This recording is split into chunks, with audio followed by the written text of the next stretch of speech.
Good morning. Good morning. Can everyone hear me? Yeah, we can hear you. Okay, so today, well, actually, we already started semiotics last week a little bit. We talked about de Saussure. So we're going to get into semiotics in more detail. But before I start talking about semiotics, bear in mind there is an exam. So what that means is that there's no quiz this week. I'm not going to quiz you on today's lecture because I want you to focus on the exam. So I can't remember how much time I gave everyone for the exam. Jeez. I think 3 hours. I don't remember. I think it was 3 hours. Don't quote me, but I think it's 3 hours. It is 3 hours? Okay, it is 3 hours. So um, basically the test is very similar to the quizzes. If you've been doing well on the quizzes, you shouldn't have any issues with the test. Um, you should be able to, I think that you should be able to see the correct answers on from the quizzes. So if I was in your position as a student, I would be using those as your study guide because really it's not, the exam's not going to be much different than that. It should be open, Christina. It should be open. I'm pretty sure I made sure everything was open yesterday. Pretty sure.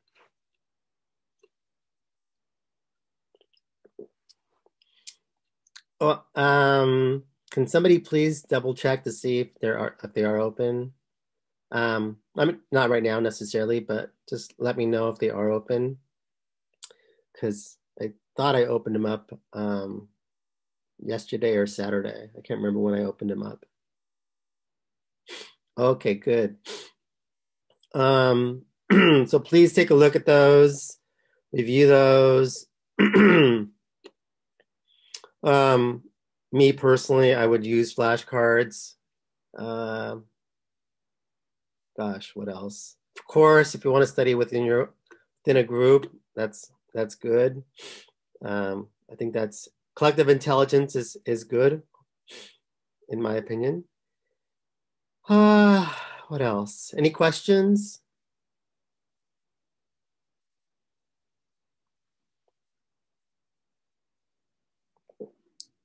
It's going to be from the beginning of the semester all the way through bell hooks. And I don't remember if it's both theories from bell hooks or just one theory from bell hooks. Gosh, I don't remember anymore. But it's up to the bell hooks area. Okay, great. Okay. I thought I opened them up, but I'm still learning Canvas myself, by the way. So I don't know if I'm doing everything right all the time. So that's good to know. Thank you, Alyssa. What else was I going to say? Gosh, there's something else. Oh, um, please don't forget that there is an extra credit panel on Wednesday. So you do want to sign up. I would not wait to the last minute to try to sign up. I think you have to sign up through some sort of link. And so don't procrastinate and wait to the last minute to try to sign up because it does take them, I guess, I don't know. It does take them time to sign up. How do we tell you we went? They Good question, Alyssa. They electronically take roll. So as soon as you log in, thanks to modern day technology, they're able to essentially, based on your, I guess, your user ID or whatever, you log in, the clock turns on.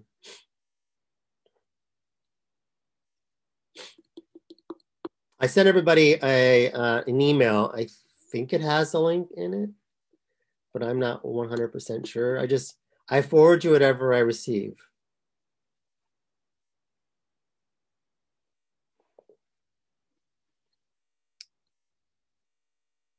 It looks like it's going to be an interesting panel based on what I've read.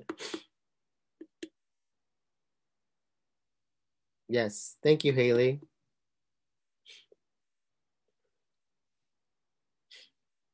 Yeah, Warner. Yes, Warner Music Group. Missing an R, but yes, we get the yes, Warner.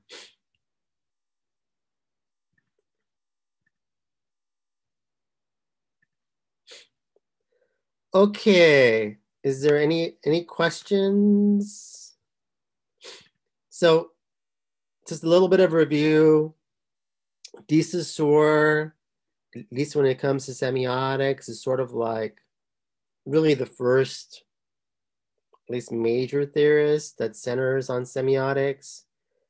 And so the important part to remember about de Saussure is very much a structuralist, not a post-structuralist. He's a structuralist. So for him, right, everything sort of has order. And this is why for him, he prefers the idea of having a denotative definition to a word, right? And he privileges the idea of denotative, this idea of structure. Some of these other theorists are going to come along later are going to contest de Saussure's idea of a denotative. So just bear in mind that really the conversation for a lot of these folks, a lot of these semiotic theorists, this debate centers on the idea, is there a denotative? Should we privilege the denotative over the connotative? Some theorists say the connotative is just equally as important as the denotative, if not even more so. And so those would be like the post-structuralist. And then we have folks like de Saussure who say, no, the denotative is more important than the connotative. So here we go. So the other big theorist, who, by the way, is a contemporary to de Saussure, is Charles Saunders Peirce. I know it sounds like Pierce, or it's spelled like Pierce, but actually it's pronounced Peirce. I don't know why. But so Peirce is actually an American theorist, and he's again a peer to de Saussure. So they're coming along right about the same time.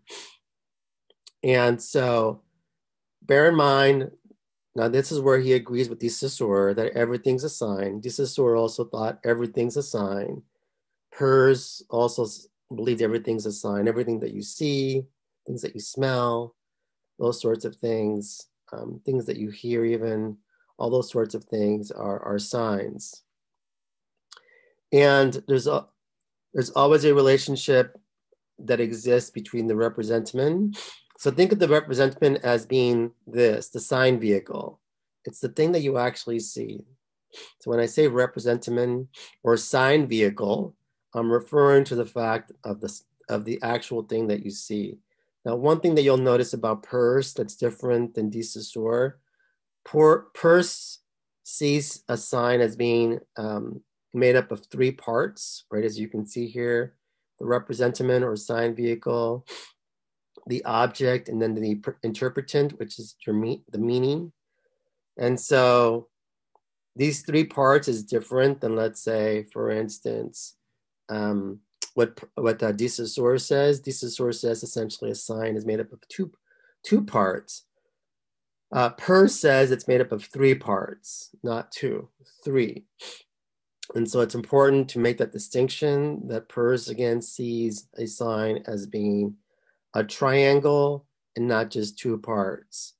So the representment is the signifier, as de Saussure would say. It is the sign vehicle. It is what you see or smell or hear. A thing that represents another object is the object or referent, right? So what does the sign represent? So if you see smoke, you automatically think to yourself, oh, there must be a fire, right? Or you suspect there's going to be a fire. And so it's always equal to the interpretant. So one thing you have to bear in mind for Pers, I should say, he really doesn't privilege a denotative, right? For him, everything more or less is a connotative. So if you go back to the sign, right, this idea of this triangle, this is the sign vehicle, right? This is what you see. And obviously, the interpretant this is where it's the signified or the meaning, and it's always matching to the object. So these two things, the interpretant and the object, are always equal, and they're always matching, right? And so when you see the stop sign, what does that mean to you? Denotatively, right? It's supposed to mean, again, that you stop your car. But notice that the interpretant here says, I should stop my car, which means, sometimes we don't stop our car when we see the stop sign, especially if you live in my neighborhood where I always see people running stop signs, which I don't understand. So the interpretant, right, is always, again, equal to the object. The object, again, goes back to the stop sign. Any questions so far? That it's always, for him, there's, essentially it's a series of connotations that we're seeing in terms of signs. It's not really a denotative. So for him, right, essentially, right, this idea of a triangle and this idea of the interpretant and the object and the representative can be, you can play word association games with this. In other words, right, the stop sign for some people might be just like, well, I don't see a car, I'm just going to keep going. So it's not really a stop. And so this idea of a stop sign, again, connotatively means different things to different people. Here in California, for instance, we don't really stop, at least not come to a complete stop, right? This is why they call it a California stop or California roll, because we really roll through our stop signs, right? We slow down and often we look and then we keep going, but we don't necessarily stop. So the question.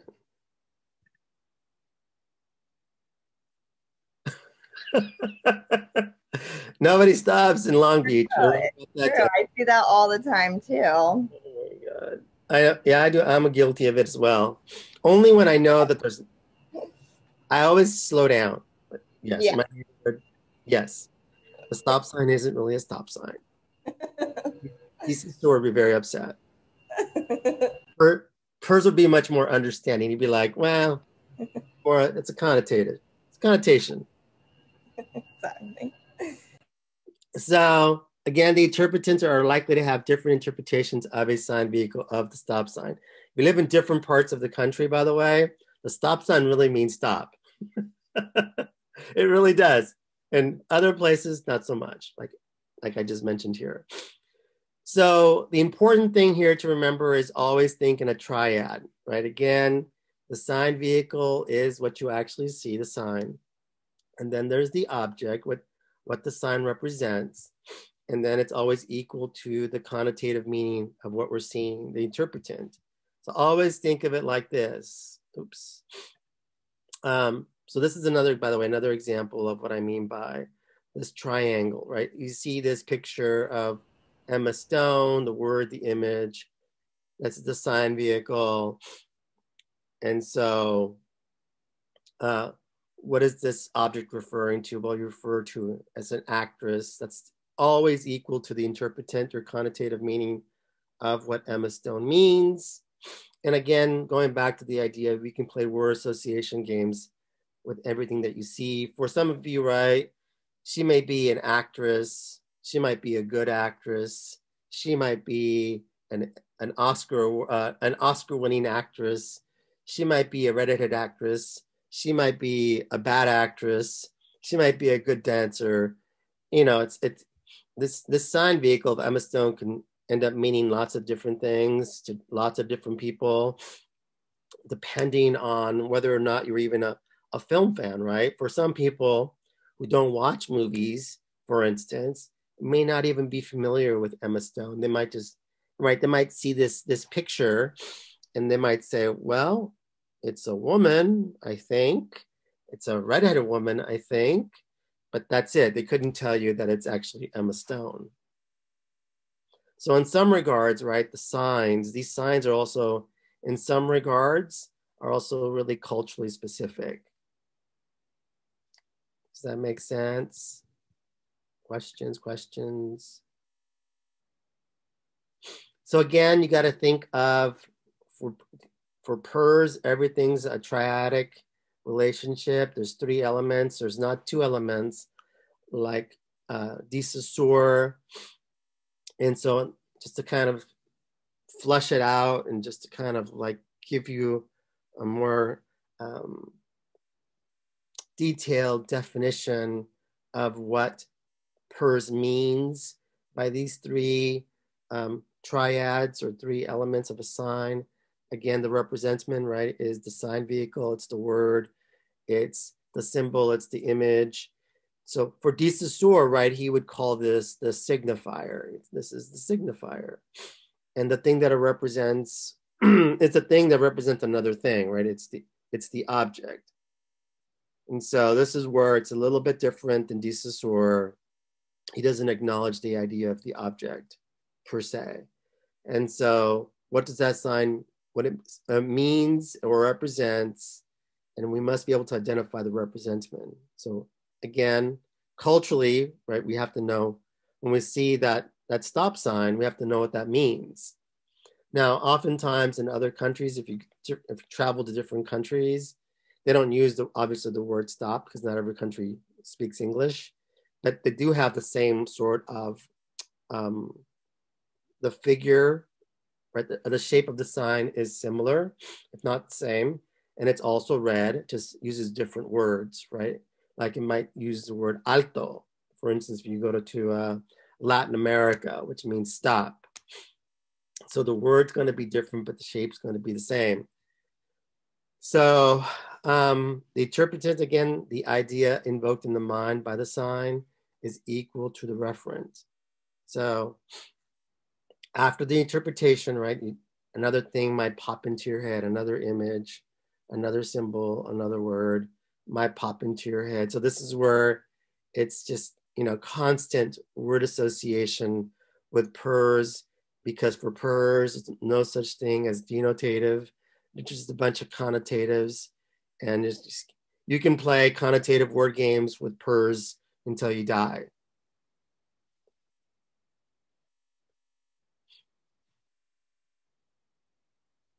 So any questions that this idea that PERS doesn't privilege a denotative? For him, everything is a connotative. Everything is sort of up to interpretation. And your interpretation is equal to the referent, what the sign means or represents. This is always matching.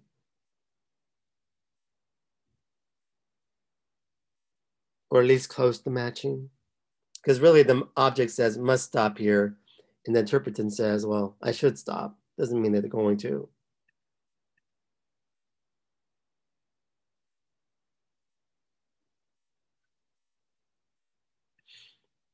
So the 3 different types of signs, and PERS, by the way, has all sorts of different signs. When I was in graduate school, we had to learn all the different types of signs that PERS talked about. But since this is really, we're not doing theory on steroids, it's more like, theory on sort of like, every other day workout. It's not theory on steroids or PEDs. So we'll just focus on the 3 primary signs that PERS talks about. And the 3 primary signs that PERS, that are important, just in my opinion, number 1 is icon. So number 1, the relationship based on the resemblance. So if you see a photograph or an image, right, you see it, this is the closest thing that PERS comes to talking about a denotative, is the idea of an icon, right? An icon is supposed to convey to you truth. Like if you see a photograph of something, seeing is believing, right? It's supposed to represent reality or seriousness, right? This is a serious matter. For instance, if you see an image of, let's say, poison, right? A sign of poison or something that's toxic. Oh, I better stay away from this, or I better be careful with this. So again, number one is a icon. And again, generally speaking, if you think about film images, TV images, a photograph, all those are examples of icons. So number two is the second type of sign is an index. So again, index is a second type of sign. It's the indicator of existence through the use of symbols like a cause and effect, right? So the idea of fire, right? If you see smoke, there must be fire. You can kind of figure out. Another example of an index would be, for example, you hear a knock on the door, right? You hear a knock on the door, you go, oh, the person that I expected is here. Or if you hear the doorbell ring, right? Those are the doorbell ringing, the knock on the door are indexes. It indicates, right, that somebody's at the door. Now, you know, if you're expecting somebody, you might smile and go, yay, my boyfriend, girlfriend, or whoever is here. If you're not expecting somebody, you might go, I wonder who's at the door. And so you might peek through the curtain to see who the heck it is, right? Whether or not you want to talk to that person, whether that person happens to be a salesperson, or at least in my neighborhood, I have a lot of Jehovah's Witnesses that come knocking on my door and give me literature. So if you're not expecting somebody, right, you might have a different reaction to the ring or the knock. But anyways, regardless of your reaction, the ring or the knock, the index of somebody being here. The other and the last part is the symbol. It's another meaning conveyed by the sign. If you think about the flag, right, a word, things that are symbols are generally culturally specific, and they're taught to you. So the importance of it is symbolic, and they're oftentimes very culturally specific. So again, number one, icon, the closest thing that first comes to a denotative. It's supposed to represent truth, reality, right? Seriousness. If you watch movies or if you see photographs, those are icons. It's supposed to be the truth. Number two, it's an index, right? It's a cause and effect. If you see smoke, there must be fire. If you hear a knock, there must be somebody at the door. Another example of an index, for instance, is a smile. So what does that smile signify? What's the cause and effect of the smile? If you happen to be at a bar and you smile at somebody, right? The way it's interpreted might be very different. Maybe you're just being kind and nice to them, and just kind of like being nice, and they may misinterpret the smile. The effect might be not what you hoped. Right? They might want to come and buy you a drink or something, and you're like, oh, I don't really want to be bothered right now. And so the index can be interpreted in different ways, I suppose. Same with the symbol. The symbol is, again, culturally specific. If you think about Disneyland or Universal Studios, or even the American flag and what it represents, those things are taught to us. They're culturally specific.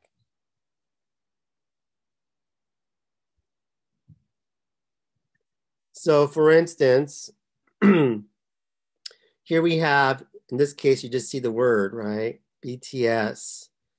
And if you're into music or if you're into pop culture, and you go, oh, BTS, it's my favorite band, right? It's what is BTS referring to? It's referring to this great, I guess they're Korean, K-pop, right? It's a Korean band. My wife's niece really loves this band. Anyways, and they're huge, right? And so if you ever watch how many views they get on YouTube, it's insane. But anyways, it might be considered a very much a great band, right? Because the referent, which is referring to the sign vehicle, based on your connotative definition, which is equal, it might be a great band. For those of you who are not into K-pop, you might think, they're overrated, or maybe you don't like them, or different things might pop into your head when you think of BTS. Or you might think they're cute, or you might think, they're not cute. You know, we used to call BTSs, at least when I was a kid, obviously, was for us bacon and tomato sandwich.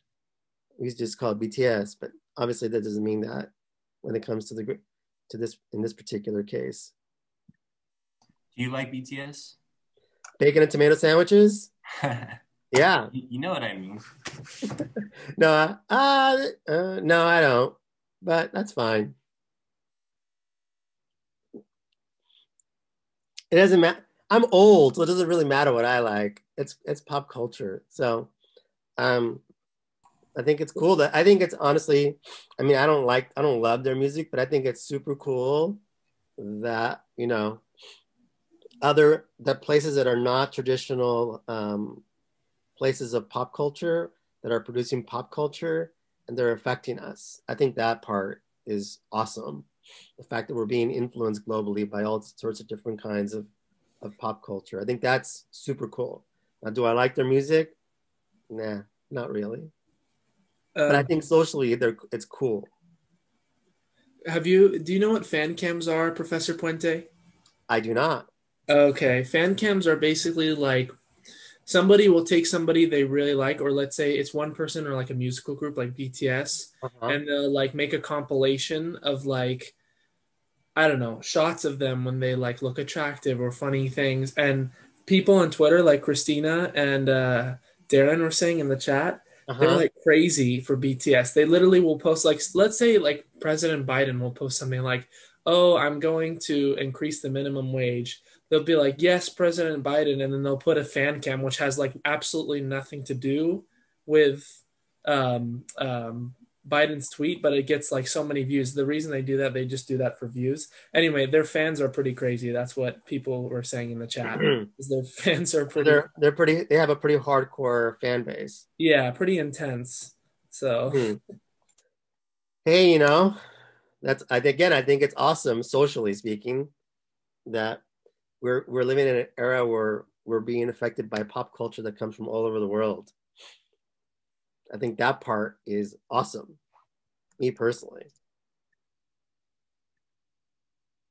yeah, they definitely blown up, like gotten very popular over the last few Few years, years. especially worldwide, because obviously it Yeah, started in South Korea, but now they're very, very, very popular. they're very popular. I seen them on Good Morning America. I was like a few years ago, and I was like, wow. I had been talking about them a little bit. The only reason I knew about BTS and I was sort of cheating was because I had a graduate student. Maybe she was, or maybe she was an undergrad, like 4 or 5, no, like 5 or 6 years ago. She wrote a thesis or a senior project on K-pop, and so she was talking about this band, and I was like going, "Who the heck is BTS?" I'm like, I never even heard of this group. And so she would play videos for me in my office, and I'd be like, "Oh, okay, it's a boy band." I never thought they'd become as big as they had become. Uh, Interesting. If someone gets canceled, they also. Oh, is that true, Darren? Really? If someone gets canceled, they also use fan cams to try to get uncanceled. It's more like they will post it below somebody gets canceled and then like be like your fave can't couldn't do this and then like post like the fan cam below it. It's mainly because like since that person is trending, they just use the name just so like they can get into the algorithm, like the timelines of people. I see. So, do they post? Do they post these little fan cams on Twitter, or where do they post these things? Or is it literally that's what it's called? It's a website called FanCam.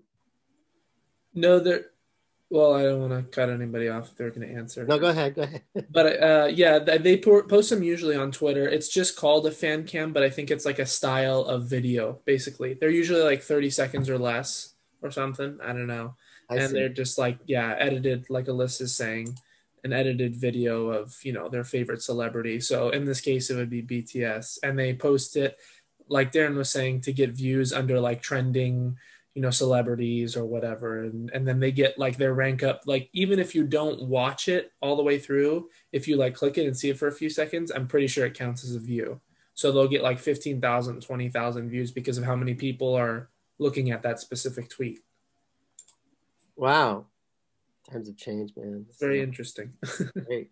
All right. Well, I learned something new today about fan cams.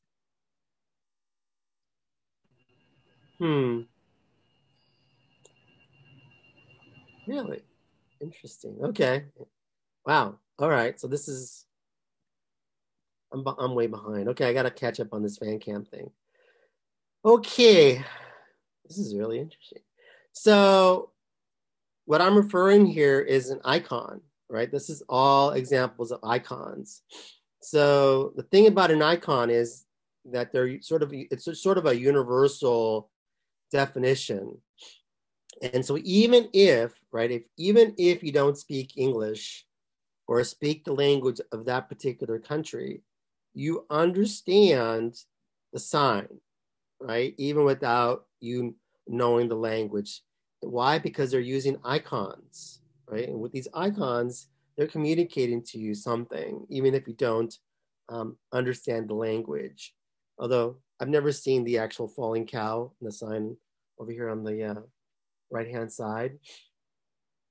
And so it's also based on resemblance. So these icons that you see down here are supposed to represent different objects. So a photo of a man or a photo of a woman, these are considered to be icons. Any photographs, icons, images of that you see in film and TV, icons. Onomatopoeia, something that you might see in, let's say, comic books, is also an icon. The reason it's an icon is because the word pop is exactly how it sounds. And so saying pop, and it sounds like a pop, and when you hear it, it's a pop. Everything's like a pop. It's onomatopoeia, and so therefore it's an icon.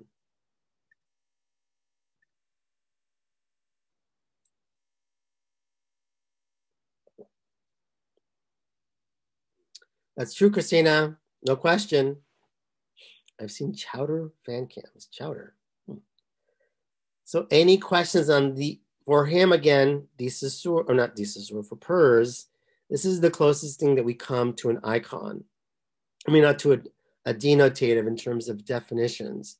So for him, right, these are very powerful sorts of signs because they're easily understood. So this is right here. Most likely, this would be a sign of an icon, right? If you see down here the sign vehicle, it's a photograph of Matthew McConaughey. I don't know if you like him or hate him. Maybe you think he's cool, maybe not cool. I don't know, but this would be most likely considered to be a picture of Matthew McConaughey because it's an icon. Now, I say most likely because we know that photographs can be altered, right? We know that, that sign. So, yes, that's right. At the University of Texas, he's a part-time professor at UT Austin. So, hook 'em horns, my alma mater. So, well,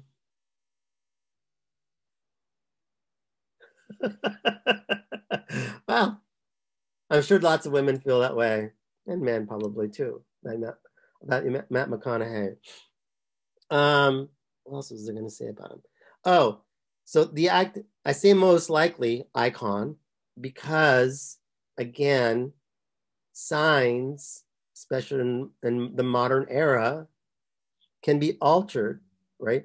I bet right now, actually, I do this, I don't do this experiment in class. Every once in a while, I bring it up, but I mentioned to my students, you know, especially last semester when we went to, well, last spring when we first went to from in class to online, and I was telling my students, oh my God, I see your icons, your pictures, right? It looks nothing like you, like you look in real life, like in class, right? So the photographs have clearly been, altered, right? So if your photographs are altered, is that really an icon?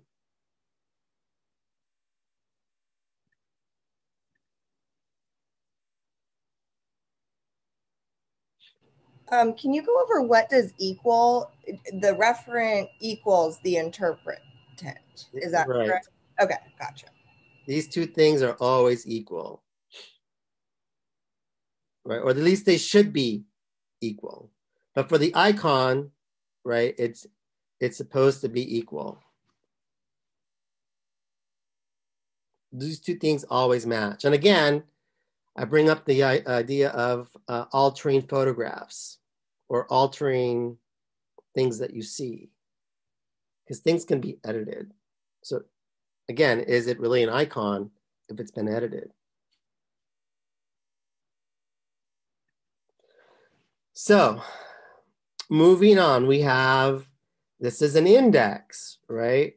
Is when the signifier is not arbitrarily connected, but is directly connected either causally or physically. Again, a knock on the door, right, is an index of arrival. A smile, right, might be an index of you being friendly, you flirting, right? It could be an index of many things. Again, it can be misinterpreted.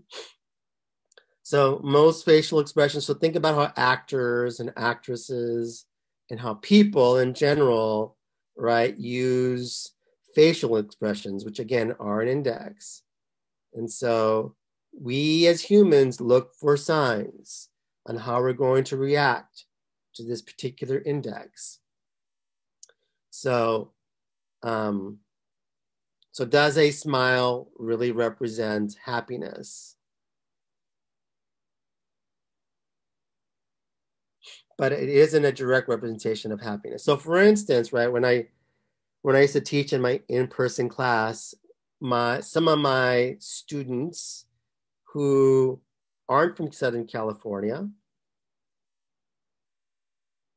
if an edited picture is no longer an icon, what does it make it?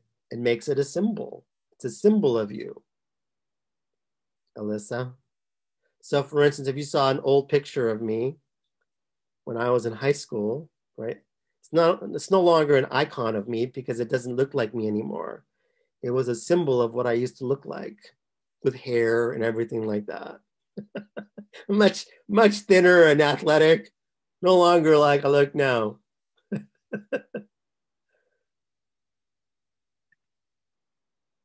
So one of the things that my students talk about is that in Southern California, at least, everybody has, no, you don't want to see a picture of me when I was in high school. I don't even know if I have one, honestly. So one of the things that I have to show a picture of me. I don't know if I have one from high school. I'll have to find it. It's somewhere in a box. So one of the things that people tell me, especially foreign exchange students, is people here smile a lot and it's not real. That's an index, right?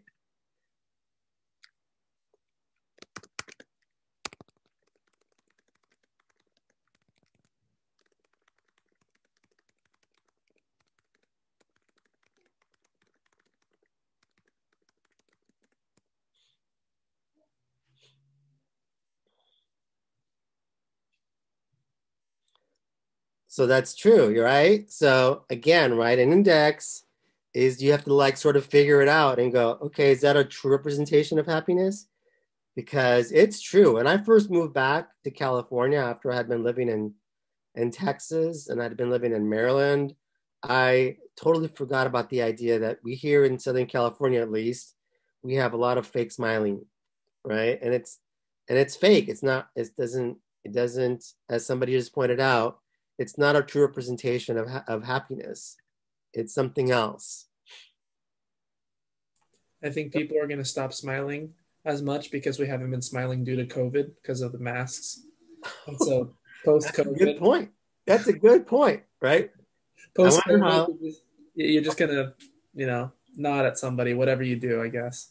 right? Which is, but back when I was a kid, we didn't really smile. We just kind of not, well, at least the guys would nod at each other, but that's sort of acknowledgement. But it's going to be interesting to see how wearing the masks is going to change this idea of the smile, right?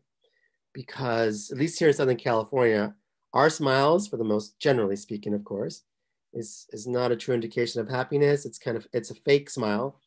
And this is why, by the way, many people think that Southern Californians are fake because we do this fake smile thing. If you're wondering why people think we're fake. So now that we can't have that fake smile behind our masks, yeah, maybe it's going to be the nod. I don't know. But again, it's culturally taught and it may have different interpretations. So photograph also might be an index if you think about it. If you think about the way a movie is shot, especially a horror movie, right? Notice that for the most part, generally speaking, in a horror film, almost always it's sort of shot during night, or it's a dark shot, right? This idea of conveying darkness, of you not being able to see what's going on, is what scares you. So again, think about how actors and actresses use this smile, right? This fake smile, or just real smile.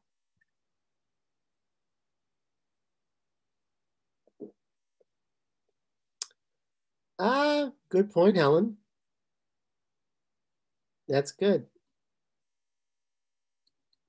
Well, you're being kind, Jerome. It's a little bit, well, you don't have to smile, or you can just wave, but it depends, right? This idea of the index and whether or not it's fake.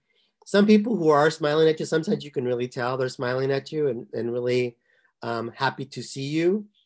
You can kind of see it in their facial gestures, but you're right, Helen. We do sort of tend to exaggerate emotions in general.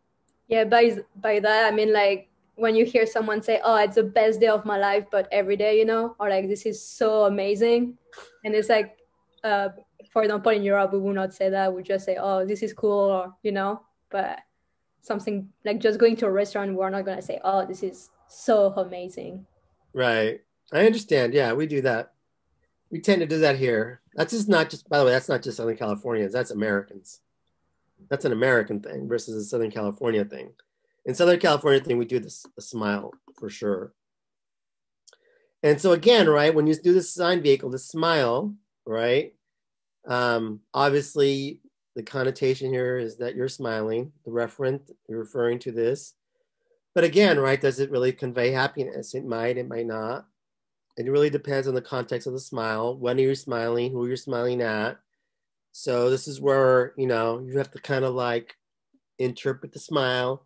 If you're at a bar, right, and you look over and you see somebody attractive and they smile at you, I mean, does that really mean they're flirting with you?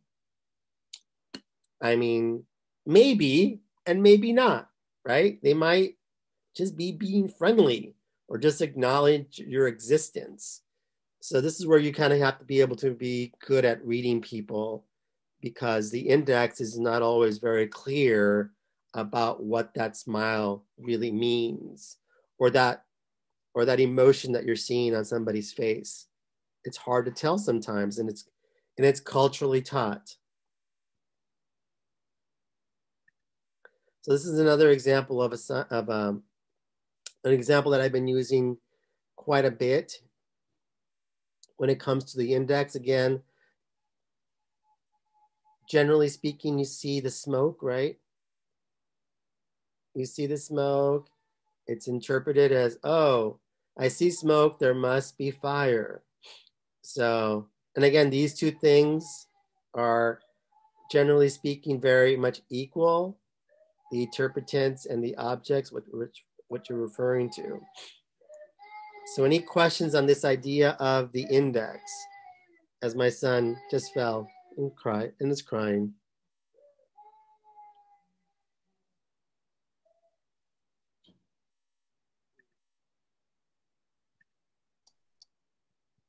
No questions on the index? So basically, oh, sorry. So ahead. basically, do you mind going back really quick? Sorry for a second. The fire? Yeah, just to the previous slide. Smile? Yeah, there we go. Perfect. So basically, your oh no, the fire one. Sorry. Well, you could do that one. Fine. So the interpretant is obviously how you interpret the referent, basically.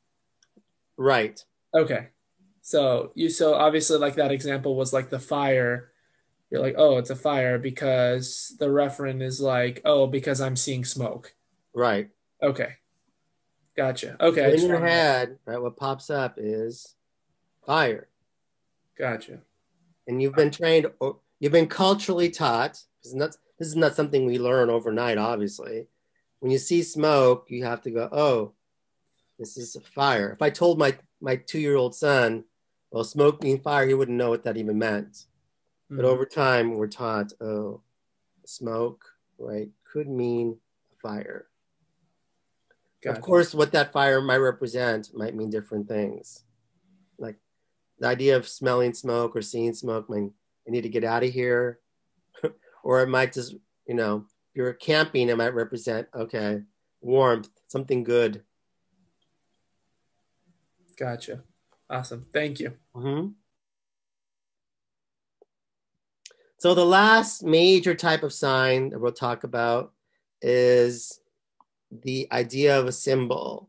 Now, this is the closest thing that he comes to when it comes to talking about the idea that the signified and the signifier have really no relationship with one another whatsoever, right? And this is where, again, he would agree with de Saussure and this idea that it's sort of randomly.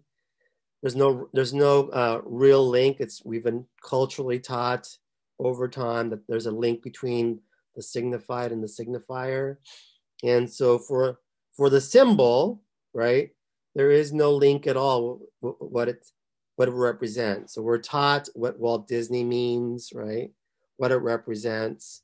We're taught what the word New York means, right? It means a city, but we've been taught, or a state, but we've been taught culturally what this word means or represents. We've been taught what the word singer represents, or the USA flag. So again, words for de Saussure, as well as for PERS, for the most part, are symbols. They're symbols. Words are symbols. So the objects in a photograph are symbols. So for instance, if you've seen me with my old high school picture, right, that would be a symbol of what I looked like when I was in high school, right? No longer represents who I am now because I'm an old person now, with no hair. But in high school, I actually had hair, right? And so it's symbolic of something that I was in the past. So objects are given labels. Again, these labels are called symbols in an arbitrary, random way, as long as we culturally agree this is what it means, right?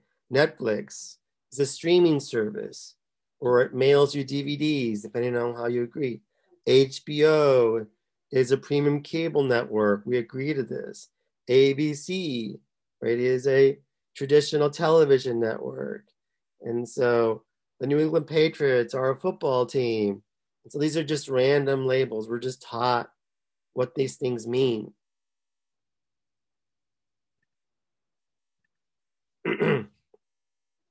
Words are symbols. Oh, you're right. It's supposed to say Netflix. You're right. Not Netflix. Go Gladiators. Yes, Gladstone. Gladstone Gladiators. Yes. Do you watch any TV shows on Netflix? I watched The Good Doctor every once in a while. Nice. I watched the Shark Tank. I like that. Oh yeah. What else? I watch Fargo whenever I had a chance on when Netflix sends me the DVDs. And trying to think of anything else. Bill Maher sometimes. John Oliver sometimes. That's it.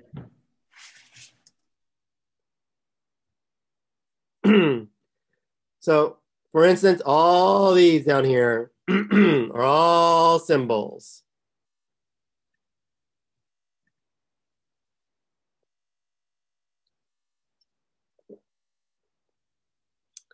Good catch, by the way, on Netflix. I would have never, obviously, I didn't even catch it.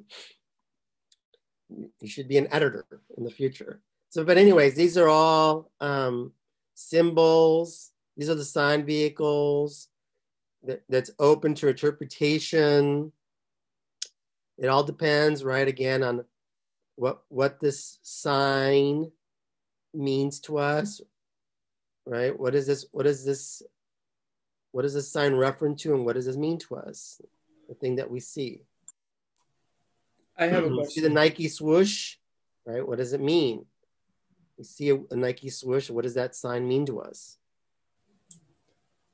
I have a quick question, Professor. Sure. So if like the object was, I don't know, let's say the word freedom, and then Right. could Sign somebody vehicle. interpret it as like, oh, the American flag? Would that It could. That could pop into your head. It very much could. Gotcha. Because people associate like, oh, freedom with, the American flag, that you're free. And even though, you could live in France or Germany or whatever, and you could associate freedom with your country and say, I feel just as free here as I would in the United States or whatever. That's right.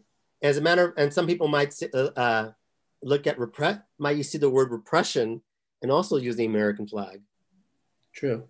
Definitely. Right. So this goes back to the idea that it's a symbol and it's open to interpretation. Now for you, right, the American flag might mean, right, freedom. And for other people, the American flag might be repression. It doesn't have one definition to me. It has many. Right, it doesn't. I'll just leave it at that. Yes, that's exactly right. And so that's you bring up an important point. For symbols and for indexes, right, there's all sorts of different connotations that you can come up with for what you're seeing. Outside of icons. Icons are, again, the closest thing that you can come to a denotative. For PERS, almost everything that you see is open to interpretation. Whether it's Walt Disney, whether it's the Nike swoosh, whether it's the American flag, whatever you see, oftentimes those signs, almost always, are open to interpretations because they're symbols.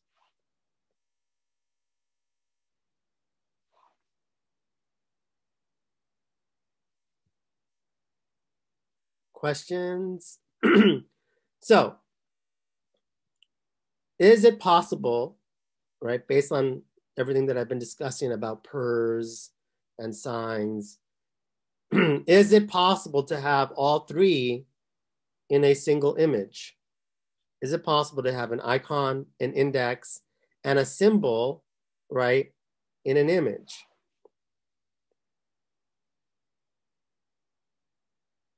So let's say you're watching a movie, right? Is it possible to have all three?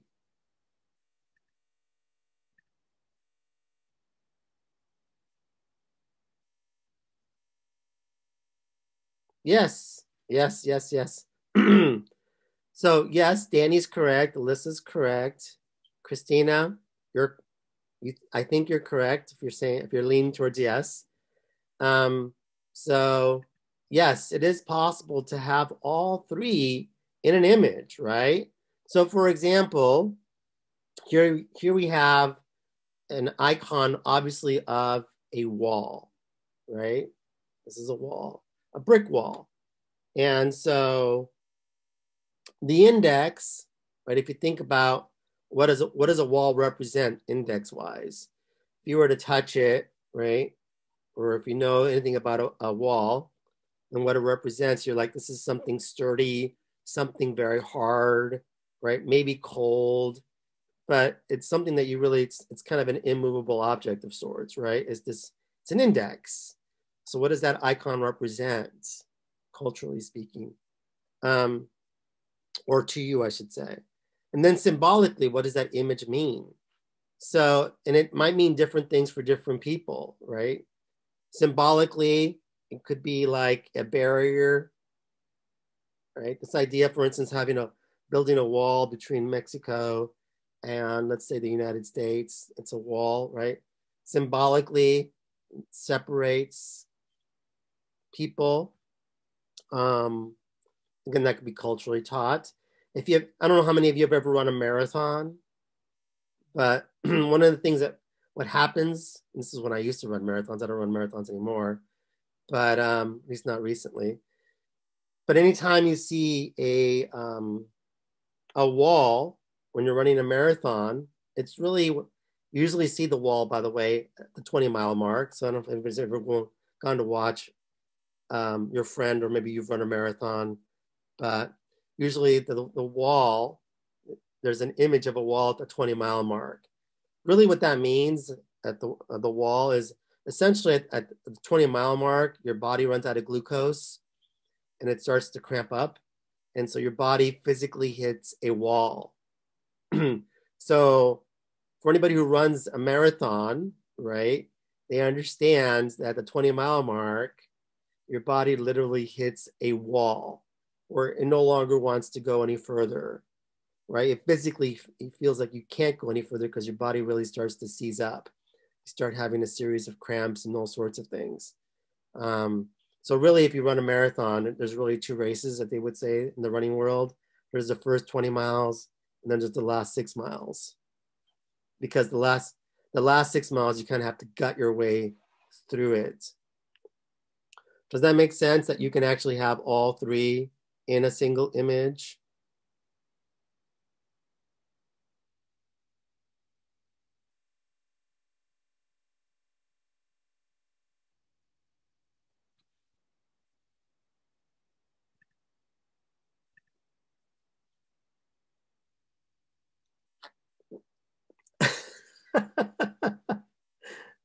Well, I used to wrestle, and so, honestly, I used to run like 10 miles before practice.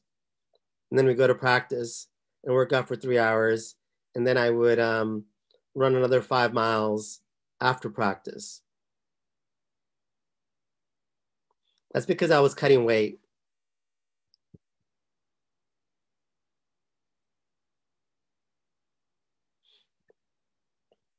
Well, if you play soccer, you do hit a wall.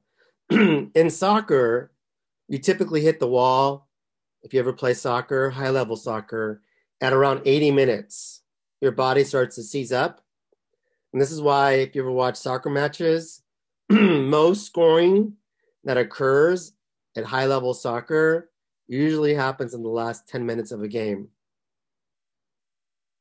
It's like not 2018 World Cup, but like 2014 World Cup, 2010 World Cup. They all scored in overtime with like 15 or 10 minutes left in overtime. Right. So there was more than 90 minutes. And those are the most fun games to me, when they're just so close that it's like one goal, like a final. Those are very intense. Yeah, it's because your body is seized up, really, like at 80 minutes, more or less 80, 85 minutes. Your body seizes up and you really can't perform at the level you were performing prior to that. At least when you play soccer, with the amount of running they do in soccer when they keep going back and forth, and not just running, the soccer players are actually sprinting back and forth.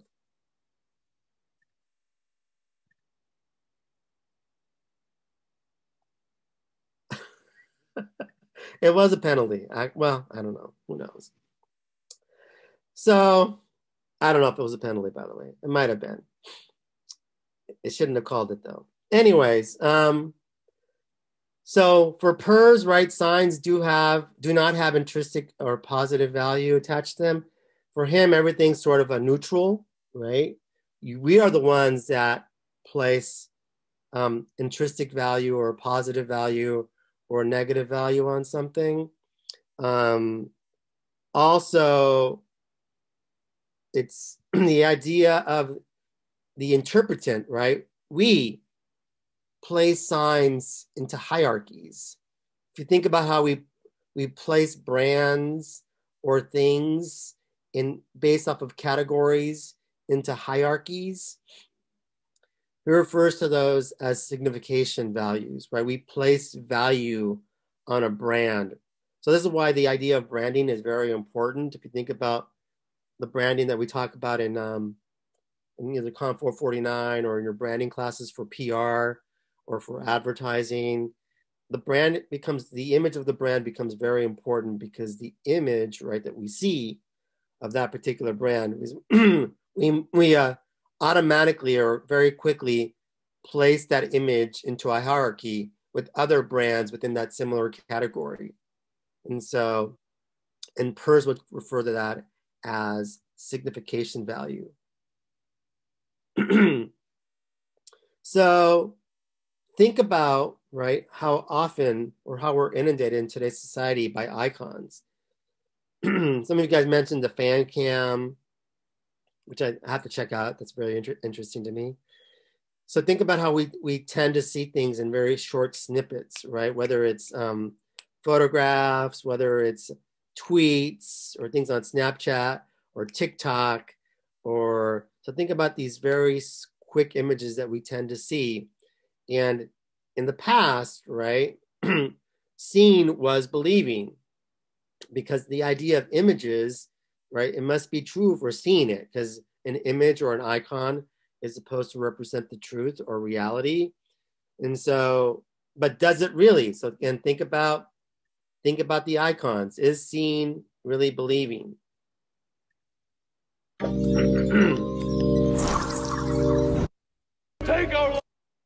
During World War II made sure British viewers and critics did not give the Patriot favorable reviews. The honor is found in the end, not the means. Number 3, Braveheart. That they may take our lives, but they'll never take our freedom! Mel Gibson just loves changing history, doesn't he? Braveheart tells the mostly historical story of William Wallace leading the Scottish Army in their first war of independence. But the film dramatizes a lot for storytelling purposes.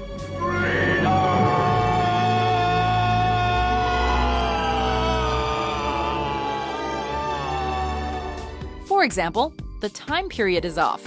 Although it's supposed to take place beginning in the year 1280, the lives of the real-life historical figures featured do not line up. Many years from now, would you be willing to trade all the days from this day to that? This is important because the idea that William Wallace, and not Edward III, fathered Isabella of France's eldest child, has gained traction in popular imagination, even though she would have been 9 years old when Wallace died. Also, as cool as those kilts look on the Scots, they're about 200 years too early.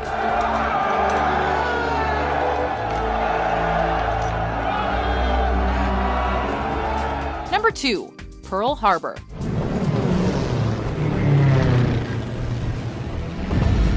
While it's an undeniable fact that Japan bombed the United States outpost at Pearl Harbor, that's about all this Michael Bay movie has in common with reality.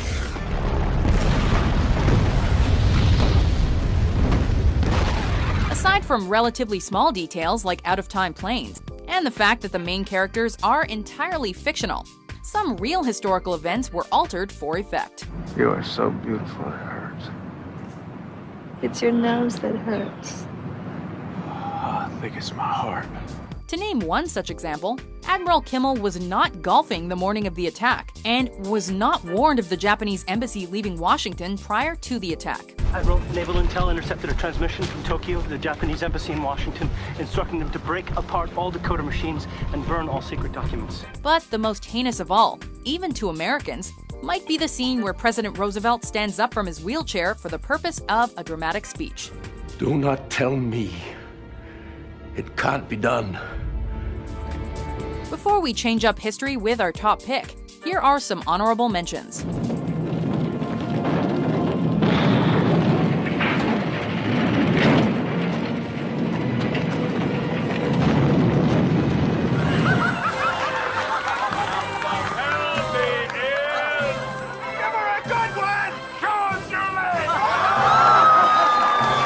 Who are the kids? Kids. Motherfuckers, thieves, rapists, pickpockets, murderers, you name it, they do it.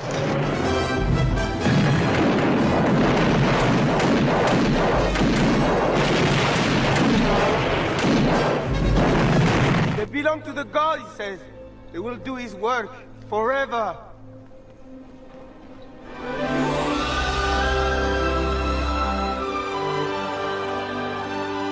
Number 1. Pocahontas. Yep, even Disney isn't exempt from choosing story over history, as their colorful Pocahontas is rife with inaccuracies. I was wrong, Grandmother Willow. I followed the wrong path. To start, both she and John Smith are depicted as adults in the film, when Pocahontas was really roughly 10 years old at the time when the Susan Constant reached the New World. Pocahontas, look at me. I'd rather die tomorrow than live 100 years without knowing you. Secondly, there's no indication of romance between the lovebirds in the film, only a mutual platonic friendship. Perhaps even more important, Smith's story about Pocahontas rescuing him from her tribe may not even be historically accurate either. John! Finally, the end of the story is also whitewashed. The real girl was married off, renamed Rebecca, and taught Christianity before dying at the age of 22. But that wouldn't make a great movie now, would it? I'm needed here. Then, I'll stay with you. No. You have to go back. Do you agree with our list? What movie do you think is the most historically inaccurate? Is it not good? For more informative top 10s published every day, be sure to subscribe to WatchMojo.com.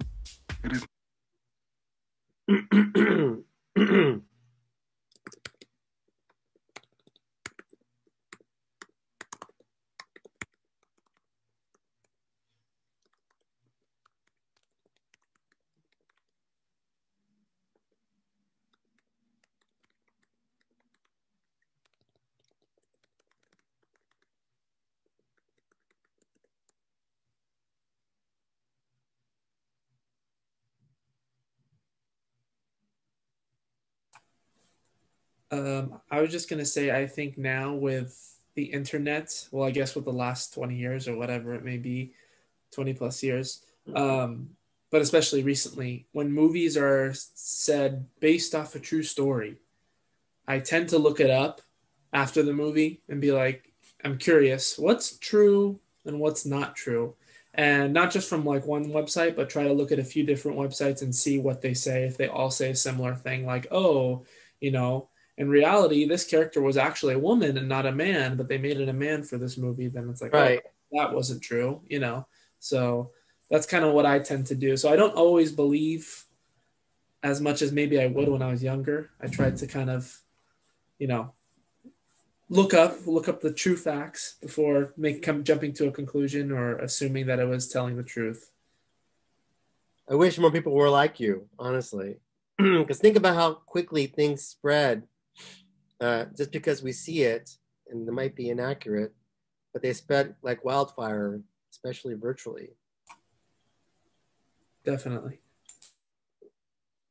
I read somewhere, and I don't remember where I read it, and I don't even know if it was accurate. I think they said that lies spread 5 times faster, or maybe it was 6 times faster than the truth online. So again, I don't know if that's true, but I do believe that lies spread very quickly online.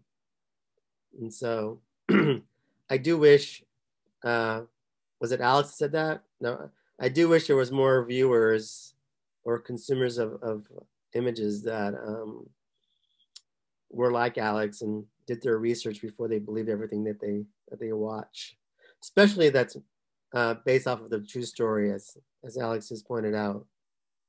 I don't do it 100% of the time. I'll shoot that disclaimer out there, but I try to do it as often as I can. Well, it's almost impossible to do it 100% of the time, but the fact that you do it at all is actually more than a lot of people. Actually, I don't do it 100% of the time because I don't have time. But then again, I don't really believe most of what I see.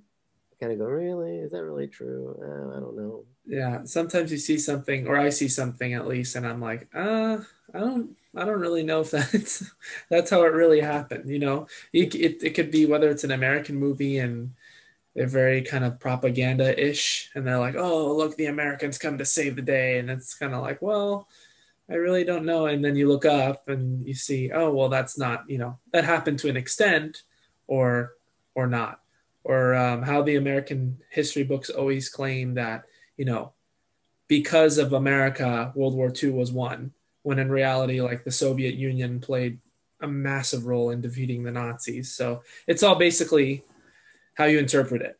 Right. Yeah, you would.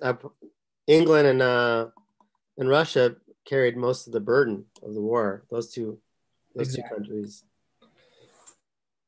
for the most part, generally speaking, they're probably most responsible for them winning the war. But we certainly helped. So definitely, no, not discrediting America. I'm just saying.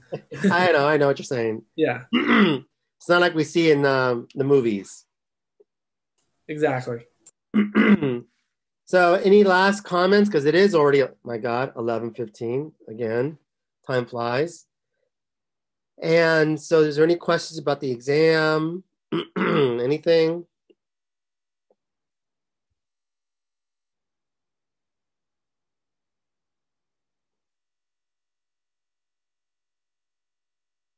No questions?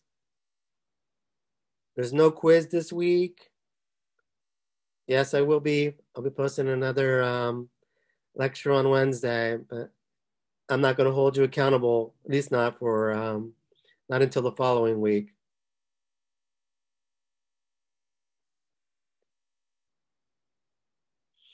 I do believe that you have, gosh, is it,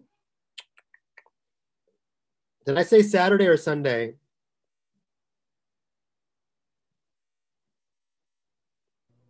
No. I think, okay, the 14th.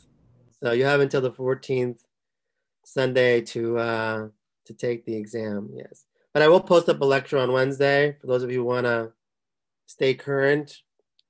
But again, I'm not testing you on that. I'm not even testing you on this lecture. Heck, I don't think I'm even testing you on the last lecture from last Wednesday. So I think it's all the way up until, again, bell hooks. I don't know when we ended bell hooks. I want to say last Monday. I don't remember anymore.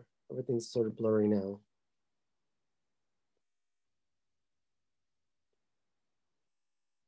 Oh, damn. That's right. It's spring ahead. So don't forget. So in essence, right? In essence, you have 1 hour less. Sorry. So we have more sunlight now, more daylight, right? Yes. Daylight savings means that we essentially have more daylight. An hour extra, I suppose, of daylight. Awesome. Okay, I like that. I don't like the sun setting at 4:30. No, nor do I. And yes, it's the Grammys as well, so that's cool. No last questions, folks? I had a question. Shoot. So you said the exam goes to bell hooks. Does that mean that we are not covering like Sarah Bartman or Stuart Hall? We're not covering Stuart Hall. Sarah Bartman was part of bell hooks. Part of bell hooks, okay. But I don't remember if I went all the way through bell hooks or if I stopped at that feminist theory. I don't remember where exactly I stopped. It says on the exam. Okay. Thank you. Uh-huh. But Stewart Hall, exam 2. At least the lecture part. There's how many questions? Like 50? 54? I was asked a few more than 50, but yeah. Okay. Around 50-ish. Well, a little more than 50. Oh, Alyssa. Or 53, Alyssa. Okay, 53.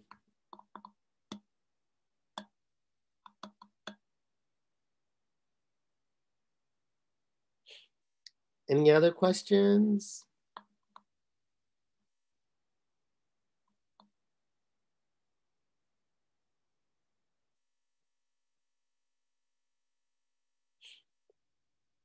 Yes, please register for the extra credit panel. Should be interesting if you're interested in music. And even if you're not interested in music, you should check it out.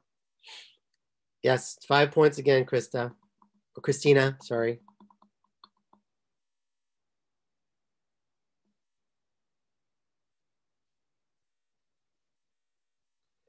Getting old, can't see anymore. So have a good day, everybody. Thank you. Thanks, Professor. See you next week. Bye. Thank you.